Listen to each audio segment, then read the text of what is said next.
What is up, guys? We be goblins, we be crass. We are the Goblin Cast. This is your host, Blake, and my co host, Jacob. and welcome to the first episode of our podcast. Which is recorded, not live, of course. Right, we're still figuring out some of the issues. We're still working out some of the kinks. So for now, most of these will be, well, not most of them, but for now they will be pre recorded until we figure out more on the subject. Right. Yeah. Definitely a channel in development. So, well, let's get into some things about ourselves. For example, my name's Blake, obviously. I live in Washington, and I work in a deli. I too live in Washington. Blake and I are roommates. And I too work in a deli, except we work in two different locations, and I am an assistant deli manager. I used to be an assistant deli manager. They found... Oh, it was a temporary. It was temporary, right? Because you had that hard thing going on with your other manager. Yeah, it was a lot of drama, a lot of whatever. But besides that, we're all well. Pretty excited for doing podcasts and future videos that's going to be on this channel. Right. So just a couple things that we like. We like video games that will be posted on the channel. As of right now, you can see that there are some games that have been posted, some posted gameplays that I've uploaded. Blake's still trying to figure that stuff out. Do you want to plug our Twitch? Yeah, my Twitch is Jacob the Druid, and then Blake's is Cold1596. Yeah. And you can watch us live mostly during the nighttime because that's when we're home. But also because of our work schedules, we may not have a scheduled uploading time for most of our content. And most of that content is going to be podcasts, video game gameplays, and Pathfinder. And for all of you who don't know what Pathfinder is, it's Dungeons and Dragons, but it's considered 3.5 of the series. Right. It's a cleaner system, at least in my opinion. I used to play first edition D&D. Not an easy system unless you really study it. Yeah, I never really played first. I kind of actually played Pathfinder, and that's kind of how I got started into playing Dungeons and Dragons. Right. I usually DM or GM, how Pathfinder says it, because Pathfinder changed it to Game Master, even though everyone still uses Dungeon Master. Right. Yeah. It's different terminologies, but they mean the same thing. Exactly. Or something like that. Yeah. I GM, of course, but Blake and I have done something special for this channel that we're gonna do. We made our own world and everything for Pathfinder for those those videos that we will upload to YouTube. We've created a world called Mirrodin. And we also rolled a character that Blake and I will be sharing because we'll be taking turns of who's game mastering and who's not. And we rolled. What we did is that we took each other's rolls and averaged them out to see what would happen, and we made a female bard, human. Let me see here. Very generic. Yeah, I have a rough draft of her character sheet right now. Her height is 5'1". She is 16 years of age. Her name is Fanta with a PH for legal purposes. And because it's cool. And it's cool. She weighs 175 pounds, a strength of 9, a dexterity of 13, constitution of 13, intelligence 12, wisdom of 11, and a charisma of 15. Yep, that is our character. And like Jacob stated, we will be kind of taking turns back and forth on DMing and playing the character. Me and Jacob don't really get to play characters that often, so it's pretty nice and exciting when we actually get to play characters. And Blake's the only one who has experience playing Pathfinder Bard as of right now. And I will say this about Pathfinder Bard, it very is a screw you DM class. Basically, the DM almost has to build some encounters around you. Right, or at least around the Bard. because the bard basically metas without metaing, if that makes sense. For example, at level 5, I believe, you get all of your knowledge checks without even needing to put skill ranks into them. And then eventually you can just do any skill you want without having to put any rank into it. And also you get a spell list as well. Yeah, Pathfinder's basically going to be a big chunk of our content here on this channel. Most of it, the other side of it's going to be gameplays, and there's also going to be a chance of just like normal like videos. I don't know exactly how to put them, just like videos. You guys will get it when we release the first one. Right, and to be honest, I don't exactly have like a good idea of what we'll be filming. We'll just be basically turn on the camera and like just improv. I guess that's like what we're gonna do. There's a chance that we actually may make like a movie video. I don't know. This is all kayfabe. We actually got some Hollywood directors, and we're gonna make a kick-ass. Yeah, movie. we have Michael Bay in my closet tied up right now. Just kidding. It's probably Shut up. cringy. Shut up, Michael. No one cares about you. Explosions. Of course, there'll be explosions. So let's get a little more specific into some of the things we like. Let's talk about video games for a little bit. Jacob, what kind of video games do you like to play? I'm currently stuck on Rainbow Six Siege, even though my gameplays currently are Diablo 3. I'm basically just going through a throwback phase of that game. When I'm not playing Siege, I'm probably playing Fallout 4 or any of the Fallout games. Huge Fallout fanboy as well. Yeah. Do you want to talk about Fallout? You want to get a little bit into that? Sure, just don't steal my sweet roll. I'll do more than that. I'll spit on it and give it back. Fallout 3 reference for those who don't know. Right, so in the start of the game, when you're forced to enjoy your own birthday party, you encounter, your childhood bully, Butch, and he wants a sweet roll that old lady Palmer made for you because the robot destroyed the stupid cake. With a buzzsaw or whatever it's called. Now, for any of you who somehow don't know what Fallout is a post-apocalyptic first-person shooter. Well, now it's a first-person shooter. It used to be a turn-based. Right. It used to be a turn-based game. Now, since it's a post-apocalyptic first-person shooter role-playing game, so you level up your character, you spend your points in ranking up like perks, and you can also level up your special, which is like strength, perception, endurance, all that stuff. Strength, perception, endurance, charisma, intelligence, agility, and luck. Right, that is correct. Which, depending on how you set your special up, will dictate and limit you on how your character acts to certain events and things. Right. Whether it be combat or communication with other NPCs. Yeah, exactly. So this game is, like I said, it's post-apocalyptic. It takes place after a nuclear war broke out across the world, because the point of the game is the culture of the 50s didn't really expand. It was just kind of stagnating. But technology was advancing, and eventually resources became scarce. Resources became scarce, and other countries were fighting other countries for said resource.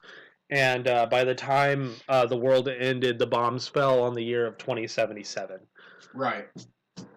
October, to be exact. Yeah, as we see from the beginning of the fourth game. Right.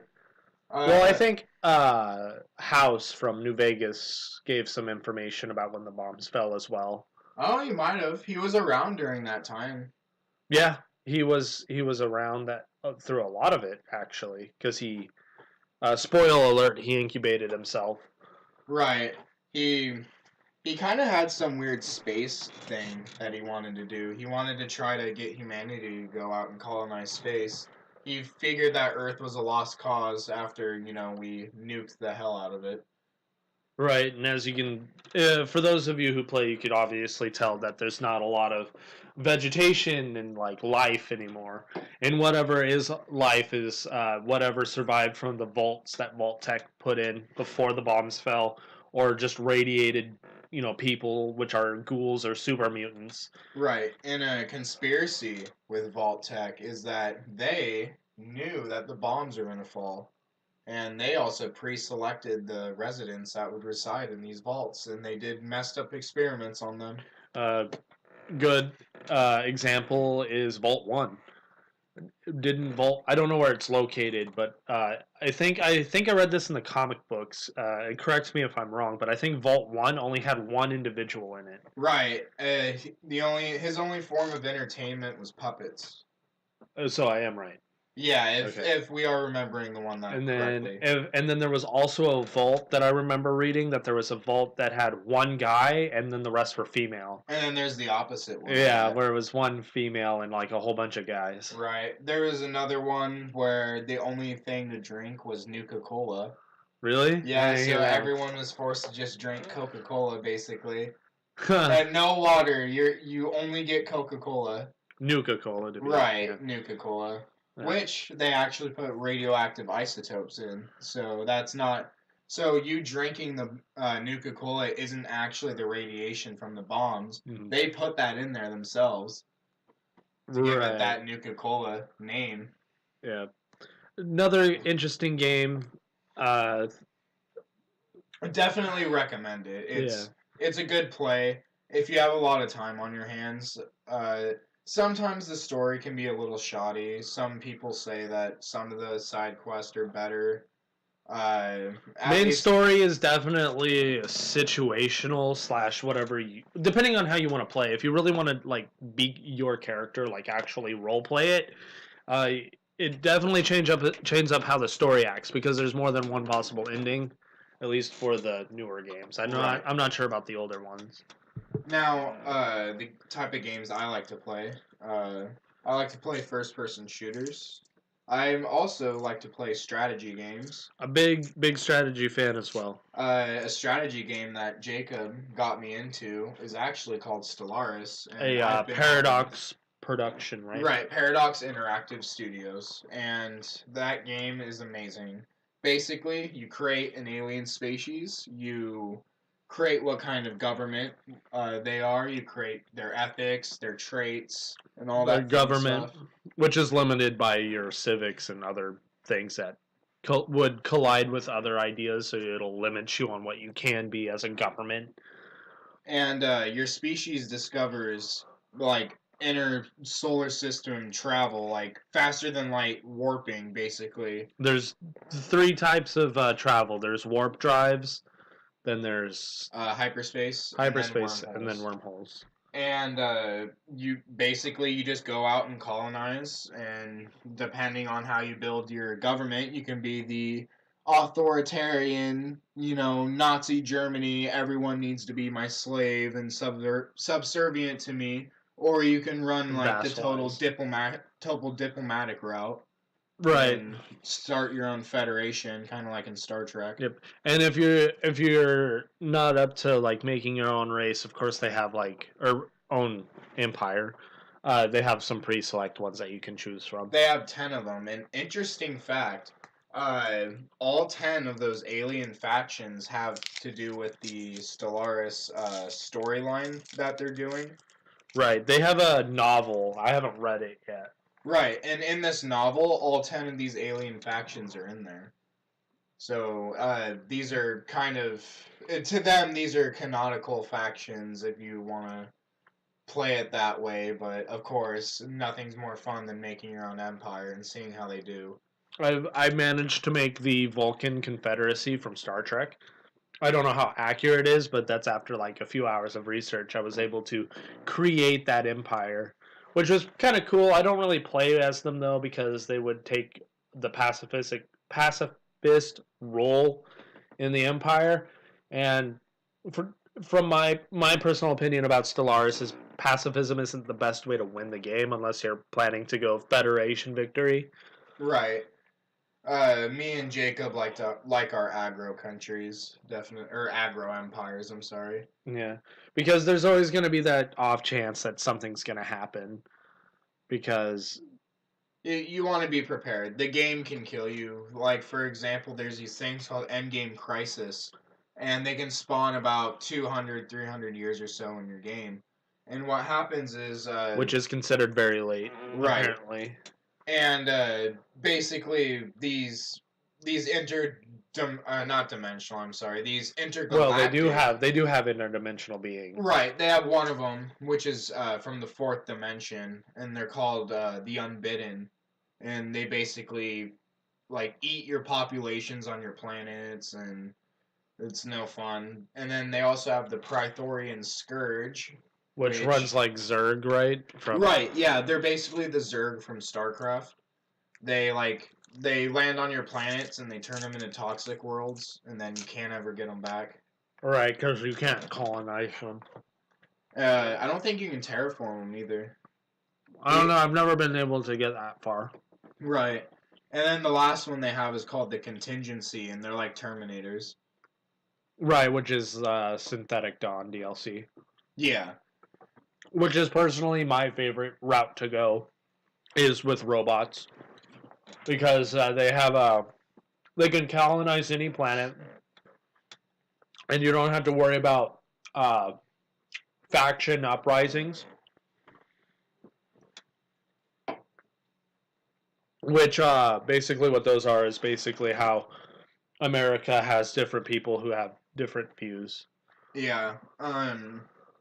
Also, another fun thing with the game is it's multiplayer. You can play with your friends. You can start up your own lobby and all that. So going on to our, do you want to talk about video games more, or do you have anything else to talk about that's on the top of your mind right now? Not for video games. That pretty much just covers what we generally play. Um, yeah, I think that's it for games. All right. Do you have any funny like D&D stories? D&D stories? Right, of DMing at all? Like, have you ever DM'd a game and then thought it was like A funny? Like, DM? yeah. Funny? Give me a second. Okay. Do you have any as a character? Uh,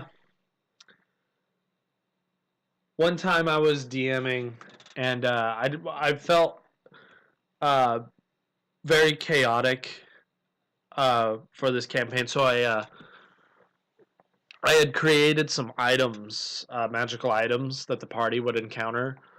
For instance, I had a dagger that was a Masterwork 3 or something like that. Oh, Or 3 wow. enhancement that was a Masterwork.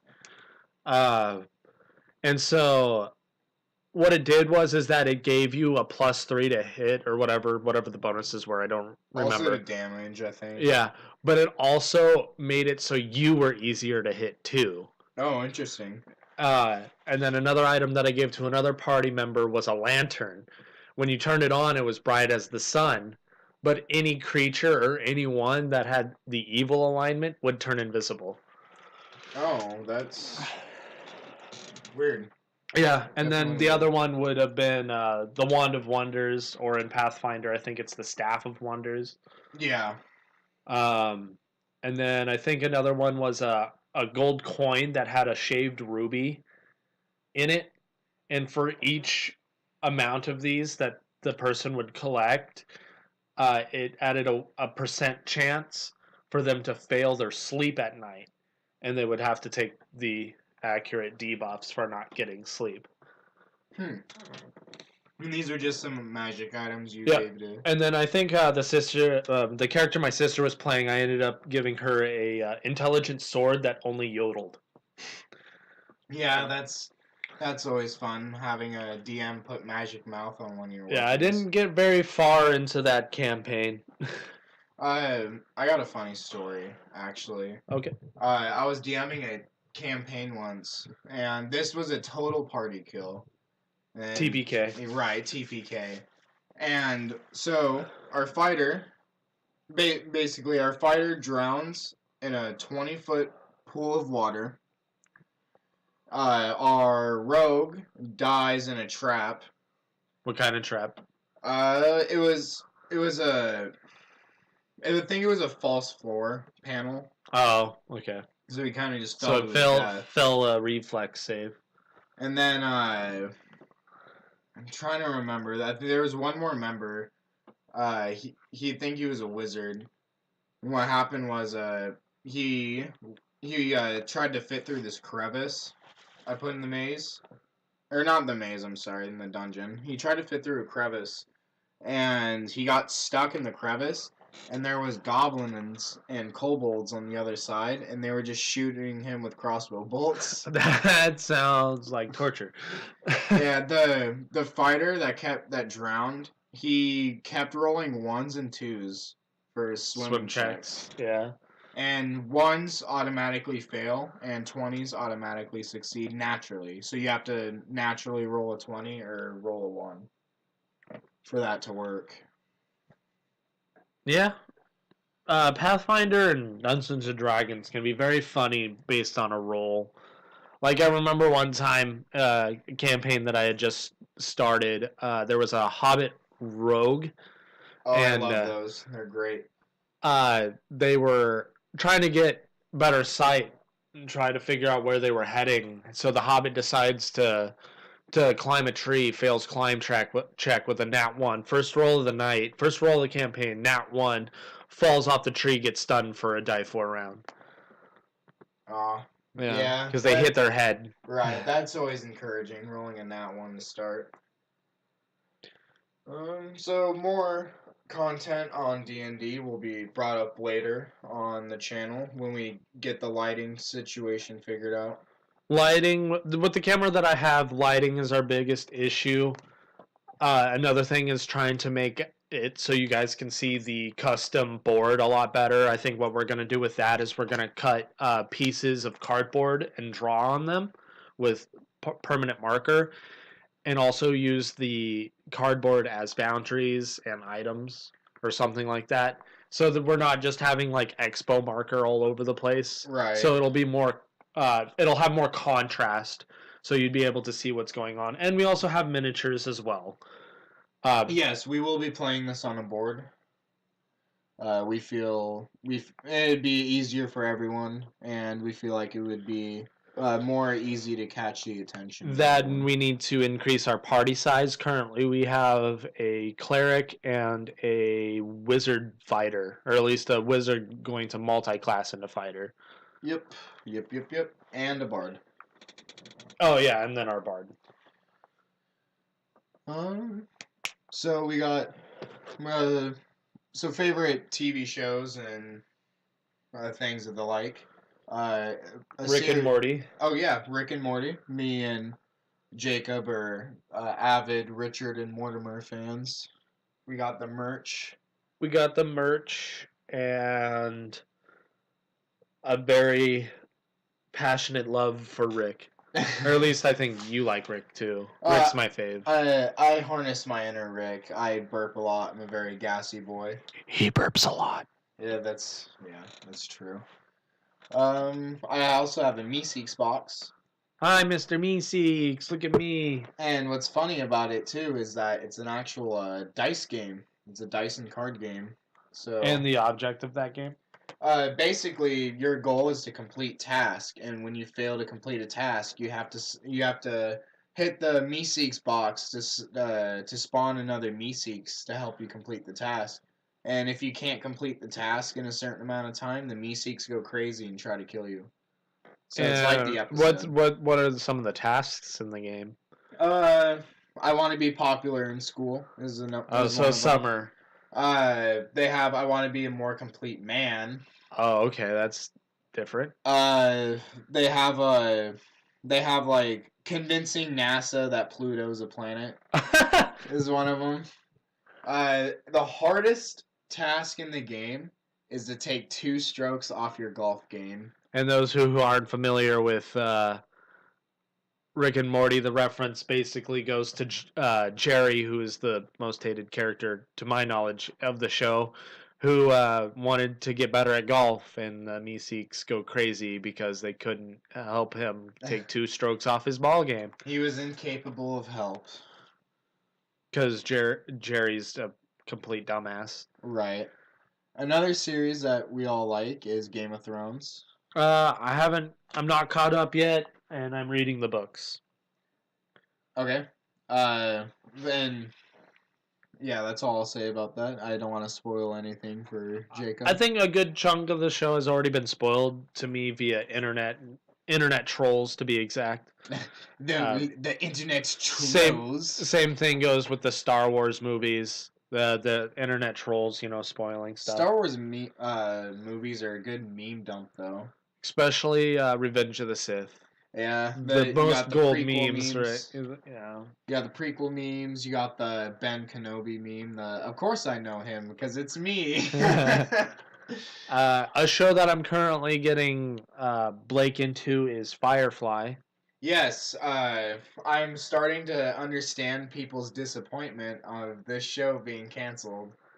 It's. But then you could also relate to the people that were unsatisfied with the show. It does have its moments. For example, it's a very under budget show. But that being said, I feel like it's a double-edged sword for the show because for it being under budget, it's really good. So I feel like that it's an obstacle that they were able to overcome, but unfortunately it does show. Fox decided to shut it down because views and the budget of the show.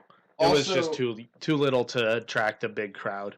One of the most accurate depictions of space I've seen in a TV show that Hollywood has done, and I think it's great. Because there's no sound in space. Right. So what they do is if they have there is sound in space, but it's vibration sounds or whatever. I'm not right. Know that. So they shoot a gun in space in an episode, and it's just completely silent, you can't hear it, and that would happen in real life. You shoot a gun in space, and there's not going to be any sound that the gun will emit because there's nothing for the waves to bounce off of. But for the same reason why we like the show is that it is a space. It's interstellar would be the correct. Yeah, I would say so. Because they visit different solar systems within the Milky Way galaxy. Because there's planets that we haven't seen in our vicinity of our galaxy. Yeah. Yeah. The plot of the show is kind of really hit or miss right now because the complete series, which is only one season, is very hard to find out what the plot is because it doesn't have a direct aim. Right. It seems like what they wanted to do with the show was not have it episodic, but such as The Walking Dead or Breaking Bad. Right. Exactly. Breaking Bad, by the way, to get a little off topic. It's more well, let me cut in real quick. Firefly basically runs like the original Star Trek did. It basically gives you a bunch of lore and canon, but it doesn't have a direct drive. Right. Even though they state the actual plot of them finding other intelligent life in the opening of the show. That's basically what they're thriving to do, but they have different events that, shows you how they're going to do that. Yeah, I'd say that's a good And then talk about Breaking Bad. My all-time number one favorite show is Breaking Bad. Breaking Bad is really good. I think Vince Gilligan is a genius. And I just love the characters. So you like Breaking Bad. What about Better Call Saul, which is a spinoff? That one was a good one too. It's actually a lot more funnier than Breaking Bad, which I kind of enjoy. It's Bob Odenkirk, right, who plays Saul Goodman? Yes, he plays Jimmy McGill. Oh, that's right. In the show, that's his real name. He changes his name, plot reasons, but Jimmy McGill is his name. And the show kind of covers him being a lawyer. It's him starting his lawyer career. So it's before the Breaking Bad incident. Right, but there are characters from Breaking Bad in Better Call Saul. I remember seeing one of them in the first season, Tuco or whatever his name was. Yeah, Tuco. Which of those of you are familiar with Breaking Bad but haven't watched Better Call Saul, Tuco was like the first distributor of their meth train for Walter White and Jesse Pinkman. Right. Yeah, it's a great show. I recommend it if you haven't seen it. Uh, Apparently though, Vince Gilligan personally asked a lot of people to stop throwing pizzas on the roof of Walt's house that they used in the show. Like they rented out the house, someone lives there, and they gave that dude a whole bunch of money and like covered his room and board to go live somewhere else while they filmed the show for a little bit. And people found out in Albuquerque where this house was. So people would go there and throw pizzas on the roof because there's a little meme with the show called the Pizza Guardian. And when Walter throws the pizza on his roof, his life and everything like goes fine and it's all on track. But once he removes the pizza from the roof, all hell literally breaks loose. Sounds like I need to throw a pizza on my roof. You're right. I don't think my landlord would find that very funny, though. No. He'll be like, "Why is there a pizza on the roof?" And I'll be like, "Pizza Guardian," and I'll like cock my shotgun or something. That's how you get the police involved. Pizza Guardian, I don't care. It's my pizza. He guards all. He guards all. Pizza Guardian. Is there anything else you would like to cover? Magic the Gathering. Sure thing. Magic the Gathering. You know, it's a card game. I played it a lot longer than I'm gonna tap that so hard it doesn't untap during its untap step. Oh, baby. You can exert me whenever you want. Except when I'm already been exerted. I'll exile that before it happens. Aw. Anyway, I've been... Counterspell. Basically, that's Blue in a nutshell for you.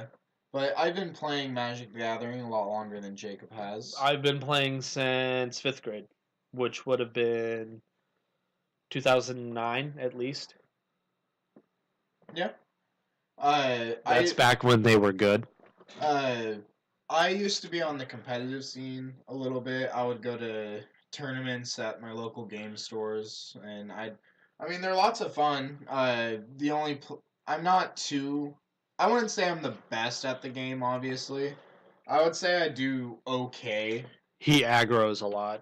Aggro is my favorite playstyle. I actually have a modern green-white token deck at the moment that just poops out tokens. I have right now I'm running casual format, or at least that's what they call it. I don't really care about it. I also call it kitchen table magic. Oh, okay.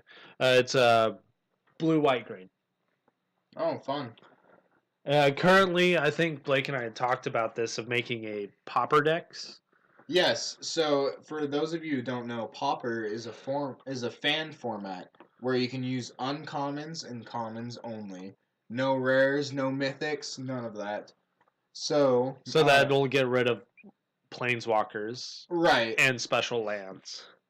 In a sense, yes. Yeah. So basically, we thought about maybe streaming building one and then playing it at the end and see who would be better.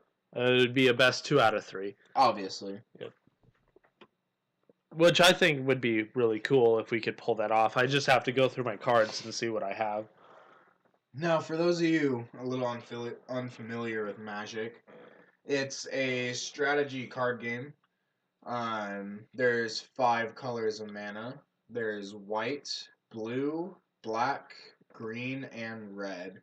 Each one of them has their own style, their own play style.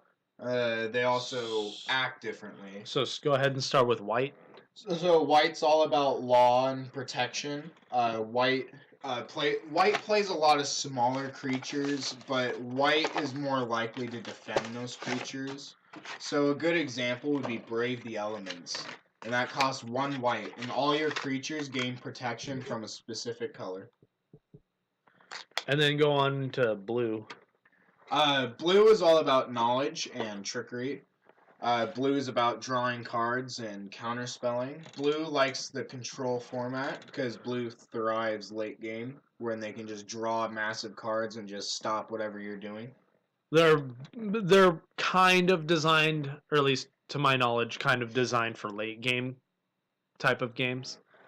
A little bit, yeah. Because some of their creature cards are a little bit more expensive. Control decks want to draw it out as long as possible. Aggro decks want to finish the game as fast as possible. Right. So what about black? Black is the color of ambition And it's death. Right. So black and white, for example, white isn't inherently good, and black isn't inherently evil morally, in a sense. Well, here's some lore canon. For instance, Liliana, which is the planeswalker of the swamps and like controlling undead, she wasn't necessarily a bad person, but at least to my knowledge, It's she was evil for a little bit, but she kind of put that aside to stop the Eldrazi. Right, and then at that point she figured out that she kind of maybe likes defending the greater good a little bit. Kind of makes that like one step alignment change. Even though she probably thinks that she's just doing it to benefit herself. Right.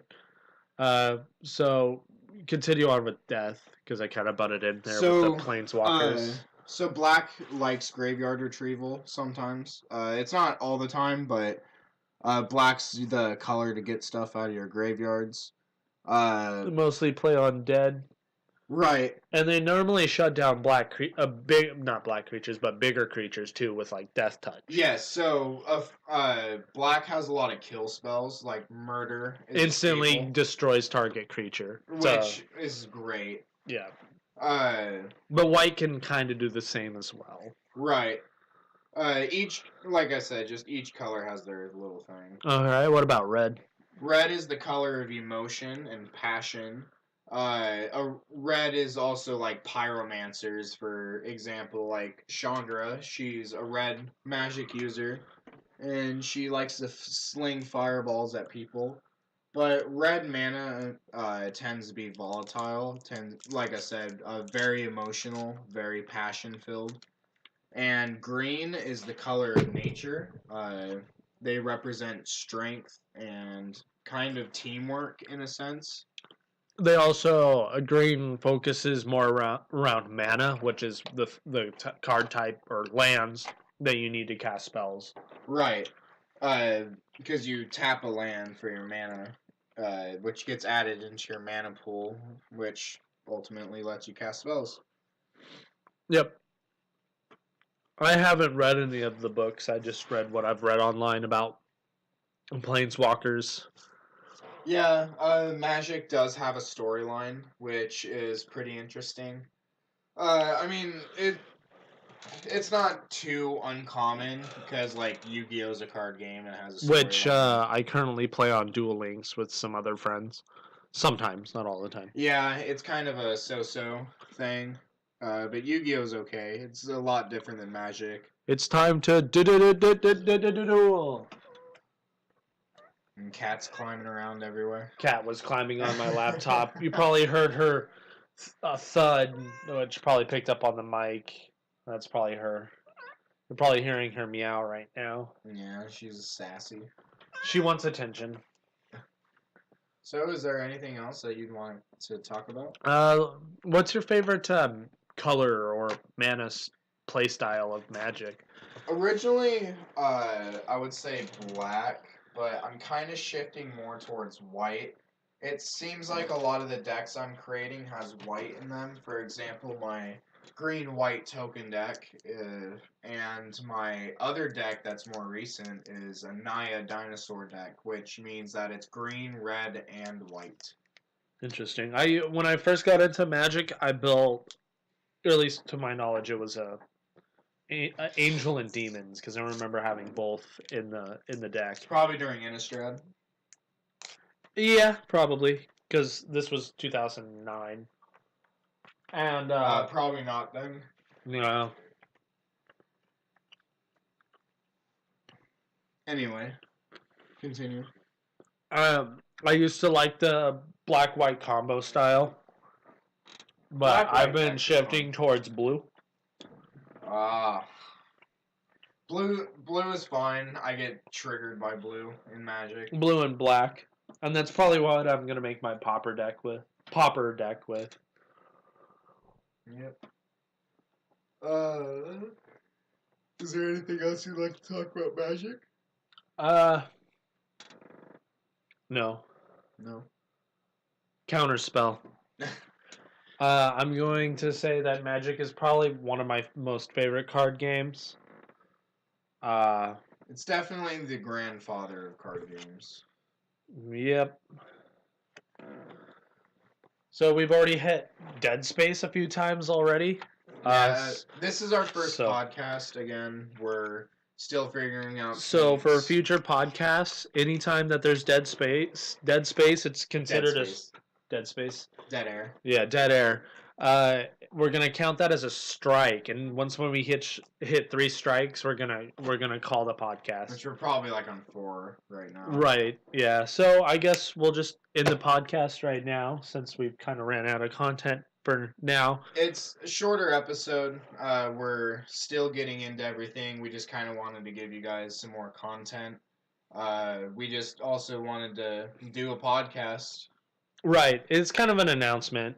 Most of our content will be uploaded later because Blake's moving into my apartment and it's kind of a slow process at the moment. Right. I mean, we're mostly set up for the most part, but I'm really excited for the Pathfinder part of our content. But I said previously, it's just we need to increase our party size. Yeah, we just need to. If we have to, we'll make additional NPCs.